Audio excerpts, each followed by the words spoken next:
दोडामार्ग तालुका सासोली गावामधला जो जमीन घोटाळा आहे याबाबत गेली अनेक वर्ष त्या गावातील शेतकरी आवाज त्या ठिकाणी अन्यायाच्या विरोधामध्ये उठवत आहेत, पण त्यांना अद्यापही न्याय हा त्या ठिकाणी मिळालेला नाही।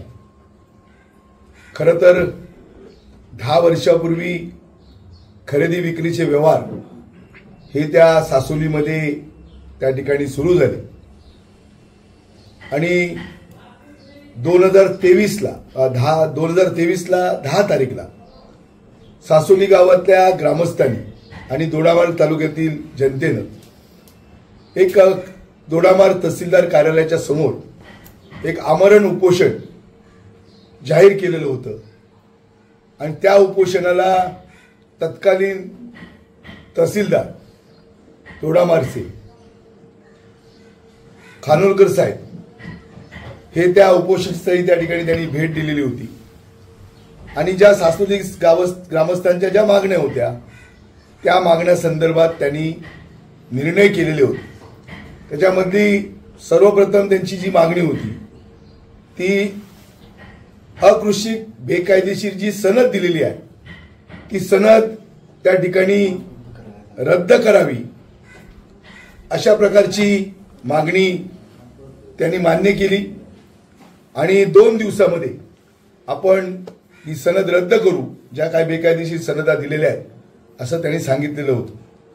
त्याच्यानंतर त्या ठिकाणी जे काही अनधिकृत बांधकाम त्या सगळ्या ज्या शेतकऱ्यांच्या जमिनीवर झालेलं आहे ते अनधिकृत बांधकाम पाडण्याच्या संदर्भामधले आदेश सुद्धा तहसीलदारांनी दिलेले होते।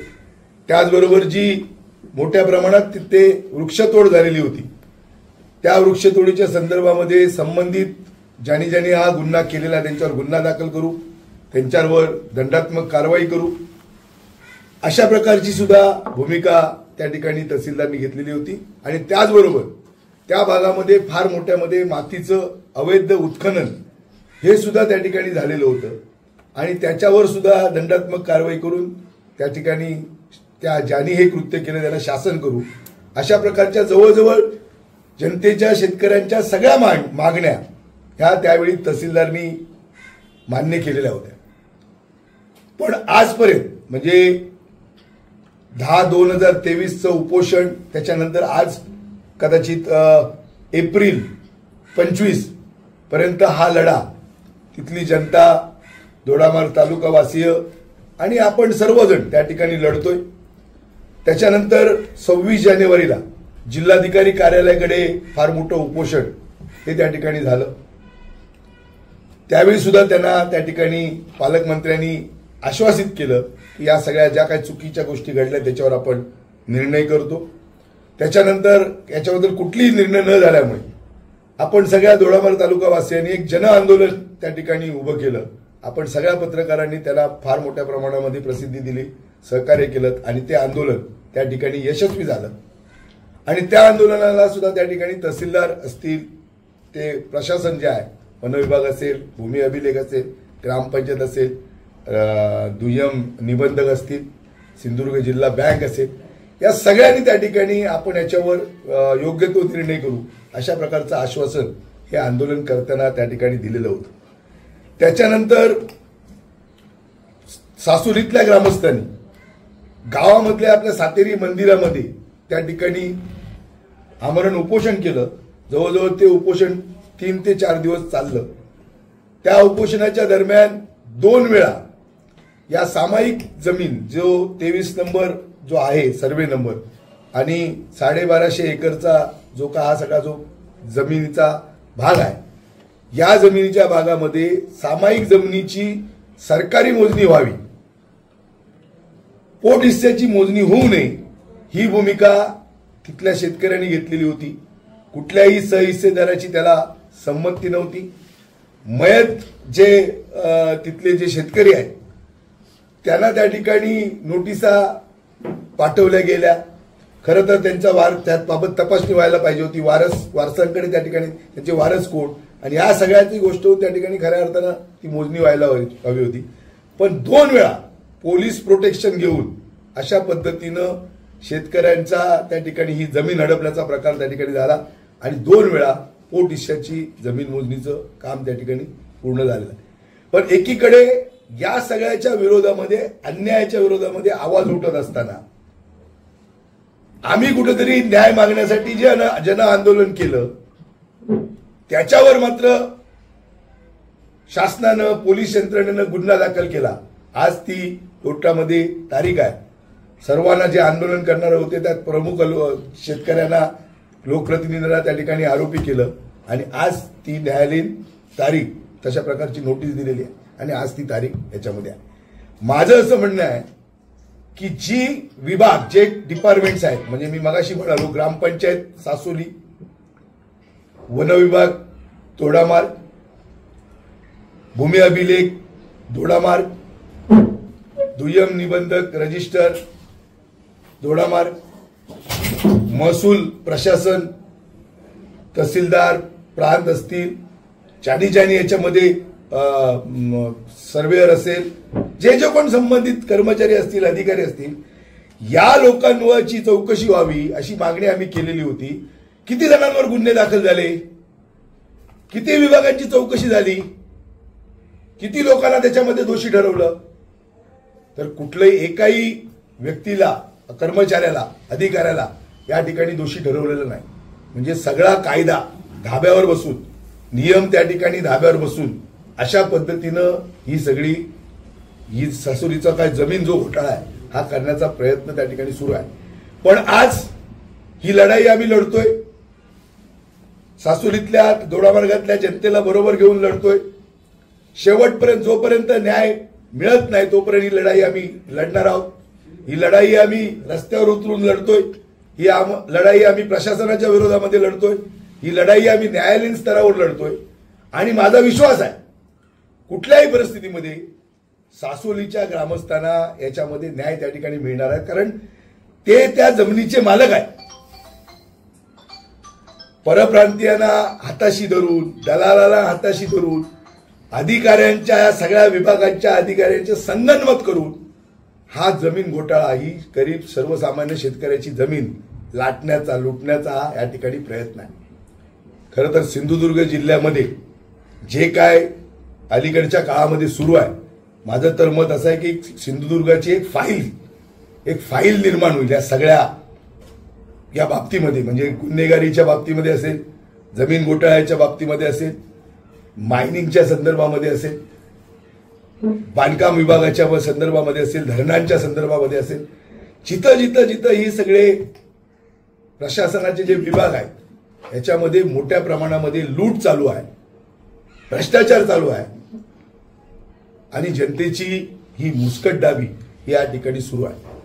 आणि म्हणून सातत्यानं ही लढाई आम्ही लढत असताना मी आपल्याला एक उदाहरण देतो की पोट हिस्स्याच्या मोजणीच्या करता भूमी अभिलेख प्रशासन तिथल्या शेतकऱ्यांना नोटिसा बजावतो. त्याच वेळी, त्याच दरम्यान पोलीस प्रशासन जमाव करू नये, शांततेचा भंग होणार अशा पद्धतीच्या नोटिसा बजावतात. म्हणजे जर शांततेचा भंग होणार असेल, जमाव करू नसेल, करायचं नसेल, मग मोजणी कशाला करायची? जे संबंधित त्या 23 नंबर सर्वे नंबरवर, 7/12वर जे शेतकरी आहेत, जे 200-250 शेतकरी आहेत, जे भागधारक आहेत, जे हिस्सेदार आहेत, ते आल्याशिवाय तर मोजणी होणार नाही. म्हणजे एकीकडे मोजणीच्या संदर्भामधली नोटीस द्यायची, दुसरीकडे जमावबंदी, शांततेचा भंग करू नये अशा प्रकारच्या त्याच ग्रामस्थांना नोटिसा द्यायच्या. म्हणजे हा नेमका प्रकार काय?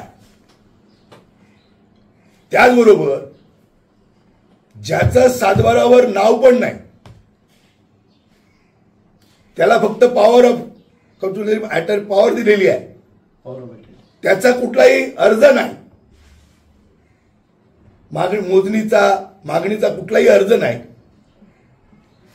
पण त्या अर्जावर त्या ठिकाणी मोजणी होती.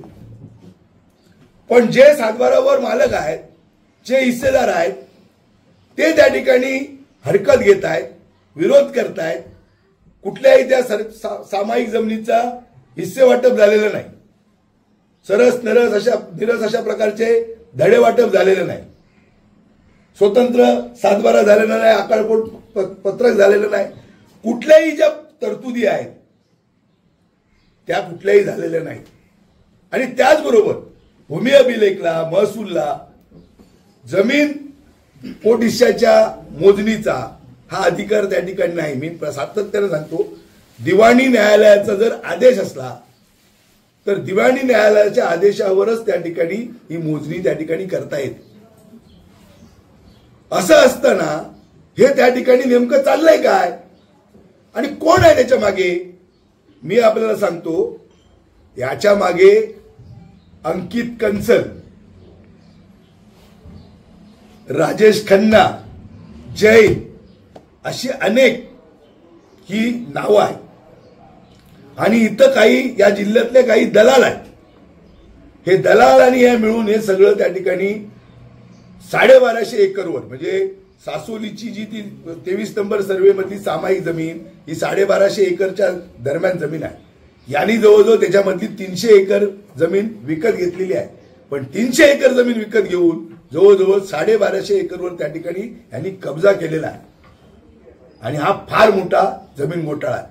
याचं दुसरं कारण मी आपल्याला सांगतो, या शेतकऱ्यांच्या जमिनी ज्या 300 एकर किंवा ज्या काही विकत घेतलेल्या आहेत, या जमिनी त्यावेळी 10 वर्षापूर्वी किंवा आतापर्यंत त्यांना 2 लाख रुपये एकर एवढा कवडी मोल किमतीनं त्यांना शेतकऱ्यांना ते पैसे मिळाले, ज्यांना पटलं, ज्यांनी विकले. आज तीच जमीन, त्या जमिनीमध्ये प्लॉटिंग केलं दाखवलेलं आहे. 3 टप्प्यामध्ये, फर्स्ट, सेकंड आणि थर्ड अशा पद्धतीनं प्लॉटिंग केलंय. आणि देशाबरोबर जागतिक स्तरावर सुद्धा ती जमीन त्या ठिकाणी 3.5 कोटी रुपये एकरने विक्री केली जाते. म्हणजे एक तर त्या जमिनीचे ते मालक नाहीत, जमिनीवरचे अजून अनेक शेतकरी जे आंदोलन करतायत, आपला न्याय मागतायत, आपला हक्क मागतायत, कारण त्यांची ती वडिलोपार्जित जमीन आहे, उदरनिर्वाहाचं त्यांचं साधन आहे. असं असताना आज त्या जमिनीची विक्री या जिल्ह्यामध्ये, महाराष्ट्रामध्ये, देशामध्ये आणि जागतिक स्तरावर त्या ठिकाणी 3.5 कोटी रुपये एकरने त्या ठिकाणी ही विक्रीचा भाव.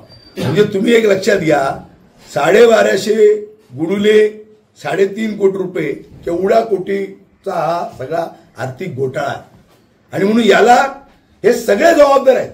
मी मगापासून परत मी आपल्याला सांगतो, महसूल विभाग, भूमी अभिलेख, दुय्यम निबंधक जिथं रजिस्ट्रेशन होतं, खरेदी खतं होतात, कोट्यावधीचा महसूल हा त्या ठिकाणी बुडवला गेलेला आहे. एकीकडे तुम्ही बिनशेती करता, मग बिनशेतीच्या दरानं त्या ठिकाणी खरेदी खतं झाली पाहिजे. दुसरीकडे तुम्ही ऍग्रिकल्चर दाखवून त्या ठिकाणी खरेदी करताय.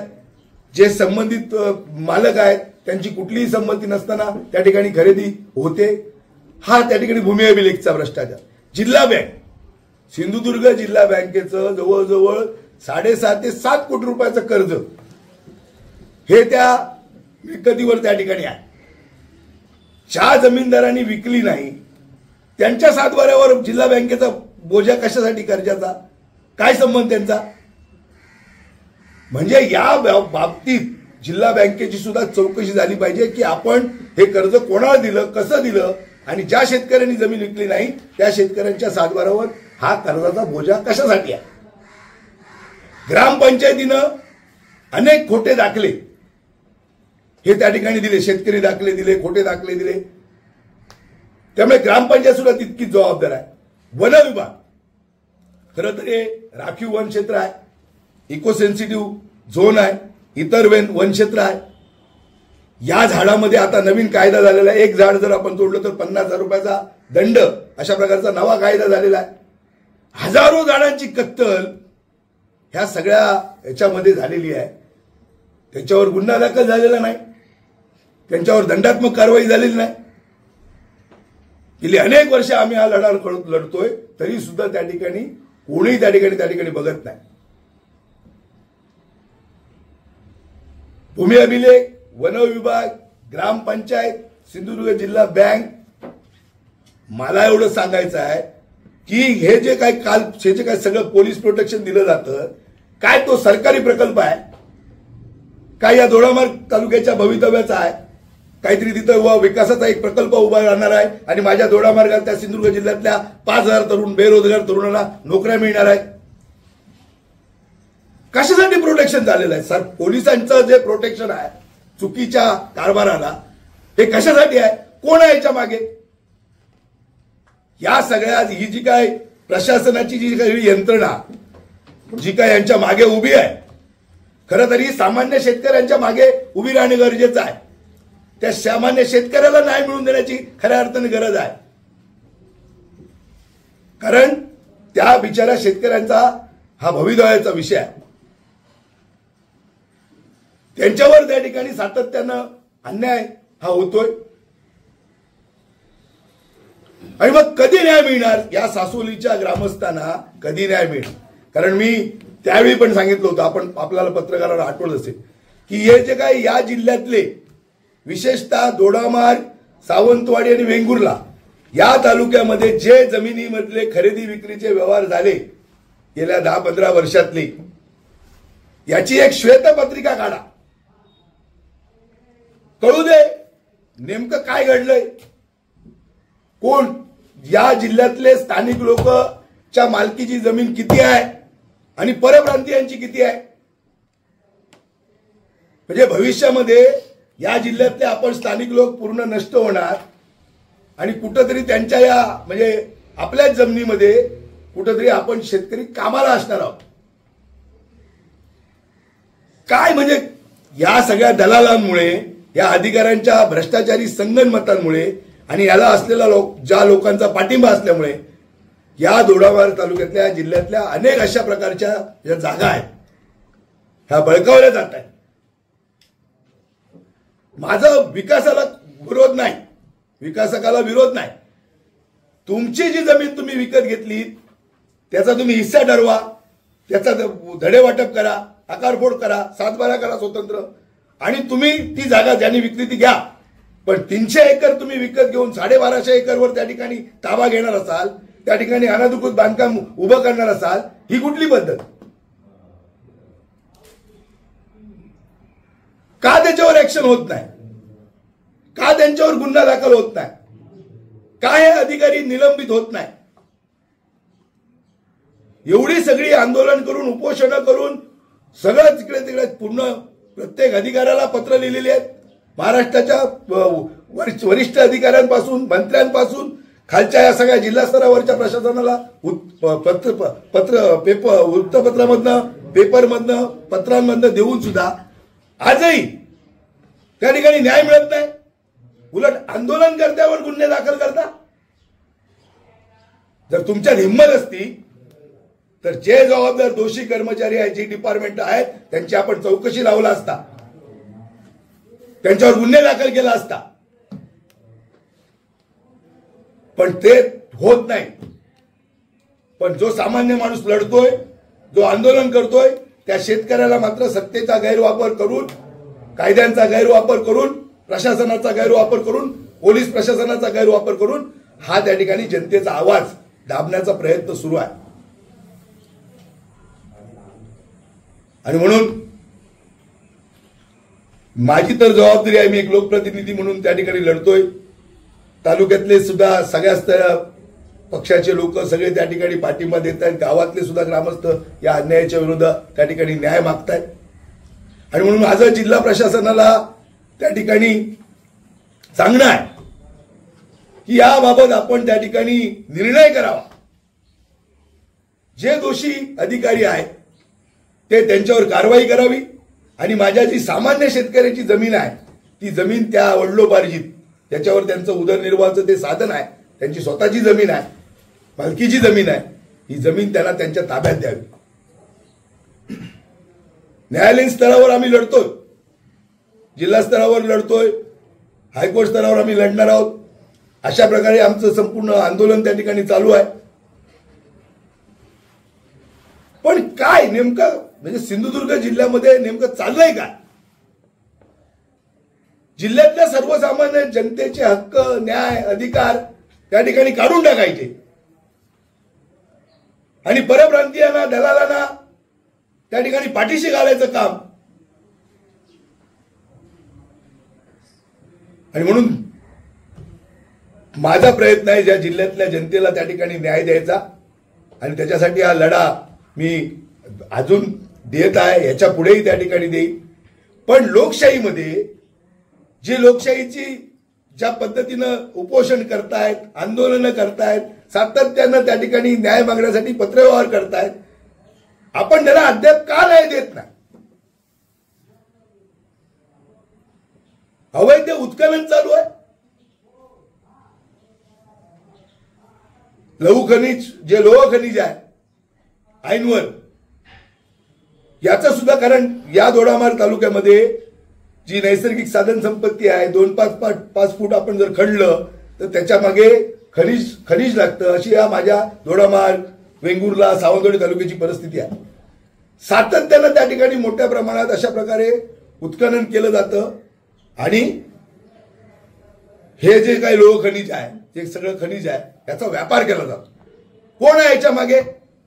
तहसीलदारची जबाबदारी नाही, मायनिंगची जबाबदारी नाही, वृक्षतोड होतोय वन विभागाची जबाबदारी नाही, शासनाचा कोट्यावधी रुपयाचा महसूल बुडतोय दुय्यम निबंधकाच्या माध्यमातून, भूमी अभिलेखेच्या माध्यमातून लोकांचे हक्क रद्दबातल केले जात आहेत, खोट्या त्या ठिकाणी नोंदी केल्या जातात, सनदी केल्या जात आहेत, बेकायदेशीर अकृषिक सनद दिली जाते. केवढा मोठा संताप आहे. ही लूट थांबणार कधी? सासोलीतल्या दोडामार्गातल्या ज्या जिल्ह्यातल्या जनतेला न्याय कधी मिळणार? आमची कोर्टामध्ये केस झाली म्हणून आम्हाला काही फरक पडत नाही. अशा प्रकारची अनेक आंदोलनं जनतेच्यासाठी आम्ही केलेली आहेत. अनेक केसेस माझ्यावर दाखल आहेत. मी अनेक कोर्टांमध्ये त्याबाबतच्या लढाया करतोय आणि म्हणून कुठंतरी दबाव आणून आम्ही त्या ठिकाणी झुकणार नाही. आमची एवढीच लढाई आहे, एवढंच मागणं आहे की माझ्या शेतकऱ्याची जी जमीन आहे त्या जमिनीचे हक्क त्याला मिळाले पाहिजेत, ती जमीन त्याच्या ताब्यामध्ये मिळाली पाहिजे. हे जे काय अवैध उत्खनन झालंय, वृक्षतोड झाले, त्याच्यावर कारवाई झाली पाहिजे. अनधिकृत सगळं जे काय बांधकाम झालेलं आहे ते बांधकाम तोडलं गेलं पाहिजे आणि प्रत्येकाचा जो काय हिस्सा आहे ते ठरलं पाहिजे. स्वतंत्र सातबारे झाले पाहिजे, धडे वाटप झालं पाहिजे, आकारफोड पत्रक झालं पाहिजे आणि प्रत्येकाच्या वहिवाटीनुसार, हिश्शानुसार त्या जमिनी त्या प्रत्येकाच्या ताब्यामध्ये दिल्या पाहिजेत. पण 350 एकर जमीन विकत घेऊन कवडीमोल दरानं शेतकऱ्याची 1250 एकरवर त्या ठिकाणी जमिनीवर हक्क सांगणार आहे ही जी काय ऑक्सिन ओरिजिन नावाची जी काही कंपनी आहे आणि याचा जो सर्वा जो अंकित कन्सल आहे त्याची जी सगळी पिलावळ आहे, या पिलावळीला शासनाने त्या ठिकाणी झालं पाहिजे आणि त्याच्यासाठीची लढाई त्या ठिकाणी आमची राहणार आहे. आणि म्हणून माझं जिल्ह्यातल्या तालुक्यातल्या सगळ्या पत्रकार बांधवांना हात जोडून विनंती आहे की आपण याच्यामध्ये जसं सहकार्य गेले अनेक वर्ष मला करताय किंवा माझ्या या सगळ्या ग्रामस्थांना करताय, कारण उपोषणाची सुद्धा मागच्या 3 दिवसापूर्वी जे उपोषण झालं त्याला सुद्धा आपण जोरदार प्रसिद्धी त्या ठिकाणी दिलेली होती. कारण जो काही गैरकारभार या तालुक्यामध्ये सुरू आहे याच्यामध्ये आवाज उठवण्याचं काम माझं तर लोकप्रतिनिधी म्हणून आहेच, ज्याच्यावर अन्याय होतो त्या शेतकऱ्यांचा आहेच, पण एक लोकशाहीचा चौथा स्तंभ म्हणून पत्रकार आपण त्या ठिकाणी सहकार्य करावं ही सुद्धा भूमिका मी तुमच्यासमोर त्या ठिकाणी मांडतोय. आणि तुम्ही गेले अनेक वर्ष या विषयाला लावून धरलेला आहे, सहकार्य करतायत. कुठंतरी न्याय मिळेपर्यंत हा लढा आपण त्या ठिकाणी लढूया. दोडामार्गला सातत्यानं जरी यावं लागलं तरी माझा येण्याचा प्रयत्न आहे, कारण आपण तारीखच्या निमित्तानं येतोय, आंदोलनाच्या निमित्तानं येतोय. पण रोज यावं लागलं आणि जर या अन्यायाच्या विरुद्ध जर न्याय मिळवून देण्यासाठी जो काही प्रयत्न करता येईल तो प्रयत्न मात्र त्या ठिकाणी माझा राहील. आणि म्हणून मी शासनाला, प्रशासनाला या ठिकाणी एकच त्या ठिकाणी पुन्हा सांगतोय की तुम्ही जे काही चुकीचं करताय याच्यामध्ये सत्तेच्या जोरावरही तुम्ही मस्ती करताय, पण जे याला जबाबदार आहे, जे दोषी आहेत त्यांना त्या ठिकाणी शासन होणारच आहे, हे होईलच. त्याचबरोबर माझ्या शेतकऱ्याच्या जमिनीचा जो मालकी हक्क आहे हा तुम्ही कोणीही त्या ठिकाणी किती काळं काम केलं तरी हिरावून घेऊ शकत नाही. हा जरी न्याय नाही झाला तर नियतीचा न्याय मात्र कधी ना कधी त्या ठिकाणी होणार आहे. आणि म्हणून हे जो कोण तो भूमी अभिलेखचा ठाकरे नावाचा अधिकारी आहे, वन विभागाचे अधिकारी आहे, ग्रामपंचायतीचे अधिकारी आहे, महसूलचे अधिकारी आहे. मी मागे पण सांगितलं होतं की याच्यामध्ये फार मोठा आर्थिक व्यवहार आहे. याची ईडीच्या मार्फत चौकशी व्हावी. हे जे काही सगळी जी आर्थिक उलाढाल झालेली आहे, सगळ्या अधिकाऱ्यांना जे पैसे मिळालेले आहेत, ज्यांनी हे संगनमत करून मोठ्या प्रमाणामध्ये इथं मोठा भ्रष्टाचार केलेला आहे, यांच्यावर ऍक्शन व्हावी, याच्यावर गुन्हे नोंदवावे, याची चौकशी व्हावी. आणि म्हणून जनतेला न्याय मिळावा, दोडामार्गातल्या माझ्या सिंधुदुर्ग जिल्ह्यातल्या जनतेला न्याय मिळावा, हाच प्रयत्न याच्यामध्ये आहे. आणि म्हणून आज कोर्टाची तारीख, आमच्यावर केसेस दाखल केलेल्या आहेत, आंदोलन आम्ही केलं, आवाज उठवतोय म्हणून सातत्यानं तिथल्या शेतकऱ्यांवर सुद्धा गुन्हे दाखल केले जात आहेत, त्यांना नोटिसा बजावल्या जात आहेत. पण हे सगळं जरी असलं तरी आम्ही कोणीही त्या ठिकाणी या दहशतीला, दबावाला बळी पडणार नाही. जनतेला त्या ठिकाणी शेतकऱ्यांना न्याय मिळवून दिल्याशिवाय आम्ही गप्प बसणार नाही. दलाल सत्ताधाऱ्यांमध्ये आहेत की विरोधकांमध्ये आहेत?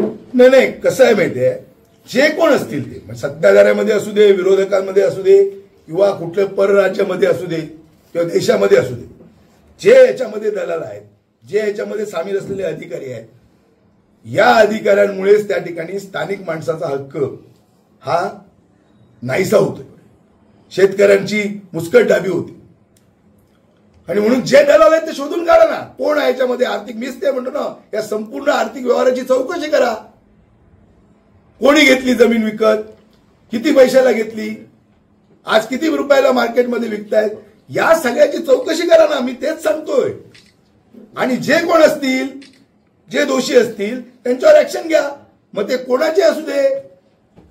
माझं म्हणणं की भ्रष्टाचार होऊ नये, सर्वसामान्य शेतकऱ्याचा जो हक्क आहे तो त्याला मिळू दे. भाई, मुंबईत असाच वाद एक निर्माण आहे सांगा. मी दोडामार्गच्या पत्रकारांना माहिती आहे की कोणाच्या जाहिराती ह्या त्या ठिकाणी लागत आहेत, गोव्यापासून या दोडामार्गपर्यंत. हे आपण पाहताय कोण याच्या मागे आहे, कोणाच्या जाहिराती पाहिजेत असतील तर मी तुम्हाला फोटो पाठवतो. माझं म्हणणं असं आहे, मी मगाशी म्हणालो परप्रांतीय स्थानिक हा जरी वाद असला तरी विकासकाला, जो कोण विकास करणार त्याला विरोध नाही. पण त्याचा जो हक्क आहे त्यांनी ते स्वखुशीने विकत घेतलेलं असेल, घेऊ दे ना. माझं म्हणणं की सासोलीमध्येच नाही, पुऱ्या जिल्ह्यामध्ये, पुऱ्या देशामध्ये खरेदी विक्री होत आहेत, पण त्या स्वखुशीनं होत आहेत. जो विकतोय तो मनापासून विकतोय, पैसे घेतोय आणि विकतोय. मग इथं माझी भूमिका काय आहे, ज्याने विकली त्याच्याशी आमचा काय संबंध नाही. तो ठीक आहे, त्यांनी विकली, त्याला पटलं, त्यांनी विकली, पण ती कवडी मोलाने घेतलेली आहे. 2 लाख रुपये सुद्धा एकरने घेतलेली नाही. पण ती विकलेली तुम्ही घ्या ना. पण ती कुठली, सगळ्या 1250 एकरवर तुमची मालकी कशी काय? जी कोणी तुम्हाला विकत दिली त्या माणसाला त्याची वहिवाट विचारा, कुठं तुझी जमीन आहे, ती जमीन हद्द ठरवा आणि ती घ्या. बाकीची जी 300 घेतली, विकत घेतलेल्या बाकीचं जे क्षेत्र आहे ते माझं शेतकऱ्याच्या ताब्यात द्या. त्याला तिथं तुम्ही फॅन्सिंग करताय, बंद करताय आणि जायलाच देत नाही. त्याचं उदरनिर्वाहाचं साधन आहे ना, त्याची वडिलोपार्जित ती जमीन आहे ना, त्यांनी जाऊ नये. शेतकरी जर स्वतःच्या जमीन मालकीमध्ये गेला हक्क सांगायला तर पोलीस येतात आणि त्याच्यावर गुन्हा दाखल करतात, त्याला नोटीस बजावतात. ही कुठली पद्धत? माझं म्हणणं असं आहे की परप्रांतीयाच्या सुद्धा पूर्ण विरोधात आम्ही नाही. जर त्यांनी विकत घेतली असेल, विकास करत असेल, स्वखुशीने कोणी दिली असेल, करू दे ना. तर ज्याला पटलं त्यांनी विकलेली आहे. पण 300 एकर घेऊन जर तुम्ही 1250 एकरवर जर हक्क दाखवत असाल, हा कुठला न्याय? सामायिक जमीन आहे, तुम्हाला विकत घेताना समजलं पाहिजे होतं. सामायिक जमिनीमध्ये हिस्सा ठरलेला नाही, स्वतंत्र 7/12 नाही, सरस निरस धडे वाटप नाही, आकारफोड पत्रक नाही. हे सगळं माहित असताना तुम्ही विकत घेतलात तर घेतलात. तुम्ही ताबा घेतलात, ताबा घेऊन तुम्ही इमारती उभ्या केल्यात, तिथं सगळं बांधकाम तुम्ही केलं, प्लॉटिंग केलं, झाडांची वृक्षांची तोड केलीत. ही कुठली पद्धत? इको सेन्सिटिव्ह झोन आहे ना, राखीव वनक्षेत्र आहे ना, इतर वनक्षेत्रामध्ये ही जमीन आहे ना. अवैध उत्खनन काय कारवाई केली? आम्ही एवढे गेली 10 वर्ष लढतोय, किंवा 2010 तारीखला 23 सालामध्ये उपोषण केल्यापासून आम्ही लढतोय. जरा 23, 24, 25 काय तुम्ही चौकशी केली? कोणाकोणाला गुन्हेगार ठरवलं, कोणाकोणाला दोषी ठरवलं? मग निकाली तरी काढा. आम्ही जे आरोप करतोय हे चुकीचे आहेत, त्या आरोपांमध्ये तथ्य नाही, असं काही घडलेलंच नाही हे सांगा. मला सांगा, जमीन खरेदी विक्रीचे व्यवहार होतात, अशा पद्धतीने कोण संघर्ष करतो? सातत्यानं शेतकरी विरोध करतात, उपोषण करतात, लढतात, असं कधी होतं का? म्हणजे त्यांचं कुठंतरी त्या ठिकाणी त्याला वेदना होत आहेत ना, शेतकऱ्यांना दुखतंय ना कुठंतरी. आपल्या मालकी हक्कीच्या जमिनी हे दुसरे त्या ठिकाणी ताब्यात घेत आहेत, याचं दुःख होतंय ना त्यांना, म्हणून ते लढतायत. पण त्यांच्या जमिनी तुम्ही परत द्या ना, नाही तर 3.5 कोटी रुपये एकरने घ्या विकत, शेतकरी देत असतील तर. बाजारामध्ये तुम्ही 3.5 कोटी रुपये रेटने विकताय ना. माझं स्पष्ट असं म्हणणं आहे की ज्या जमिनी शेतकऱ्यांनी विकलेल्या नाहीत त्या जमिनी शेतकऱ्यांना परत मिळायला पाहिजे.